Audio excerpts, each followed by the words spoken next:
The Catholic politician talks this week about his faith and how it has shaped him as a person and as a politician.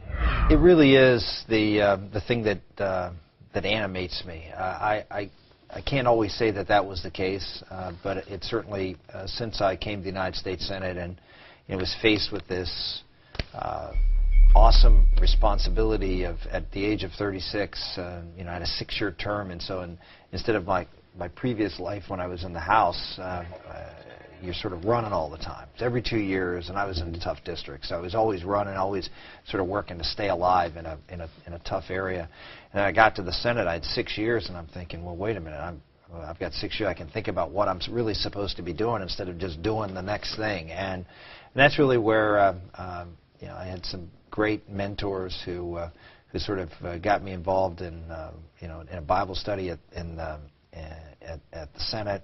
I had a great parish priest in the parish we moved into, and we moved the family down to D.C. And that combination really opened my eyes a little bit to maybe God has something in store for me. He wants me to do some things here, and I took on some causes that prior to that I never would have. Things like the family issues, the cultural issues. I mean, I had taken on a lot of other controversial issues, but those are the ones that sort of separate you from the pack a little bit. They're very controversial, intense issues, and very few politicians get involved in them for that reason. And so when I did, it labels you a little bit, but at the same time you feel like this is what you're called to do. That's what you got to do. You mentioned a couple of minutes back about some of the harder issues that you addressed while you were in the Senate. Gay marriage, abortion. Are those contentious issues for someone who wants to run for president?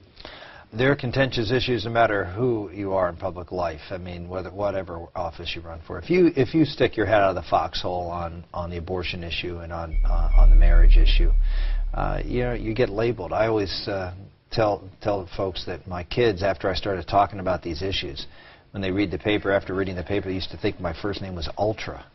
Because you just get labeled as this ultra-conservative. Now, I mean, I had voted that way in the past, but it's when you go out and you talk about, how abortion is wrong, or you say what I said a few weeks back when I said, the Roe versus Wade decision is really identical in its legal reasoning as to the Dred Scott decision, which said that slaves were property. Well, that's what Roe versus Wade said. It says that a child in the womb is property that can be disposed of and had no rights that the mother had to attend to. And those are tough things to say. They get you in trouble, but they shouldn't, because it's the truth. And what we're doing and to the unborn in this country and how we treat them, I think history is going to look back at this time in America and not see it very dissimilar to the way we now look back at the time of slavery and how we treated people of color in this country. Some polls have indicated recently, I think it was Wall Street Journal, it was an NBC poll, that public is more interested in the economic issues right now, not the social issues.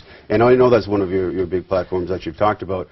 Do you differentiate those two in trying to run for president to appeal to what the audience wants? Well, look, people need to eat, and they have to have jobs. They have to be able to provide for themselves and for their family. And so no one questions when it's tough economic time that the economic issues are paramount. But economic issues are not just economic issues in themselves. I mean, the things that we're doing to this country with the debt that we're piling up, that's a moral issue of what we're doing to the next generation. How can we leave our children with this mountain of debt that's going to cause economic trouble for them in the future? I mean, and plus, the whole aspect that all people care about when things are tough is just money. I don't know of anybody, even folks who are struggling economically, who just care about money. They care about their children's education. They care about their children's character and virtue, and they care about other things, their faith.